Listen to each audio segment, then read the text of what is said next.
आषाढी वारीसाठी पंढरपूरमध्ये जय्यत तयारी सुद्धा झाली आहे। विठ्ठलाच्या दर्शनासाठी येणाऱ्या भाविकांच्या आणि वारकऱ्यांसाठी मंदिर परिसरामध्ये भव्य दिव्य मंडप बांधण्यात आलेला आहे। या मंडपात भाविकांसाठी बसण्याची आणि विश्रांती घेण्याची व्यवस्था आहे।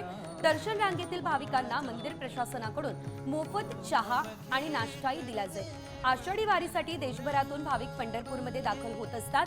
त्यांच्या सोयीसाठी ही व्यवस्था आता करण्यात आलेली आहे। भक्तांसाठी हा भव्य दिव्य मंडप उभारलाय। आपण या दृश्यांमध्ये पाहतो।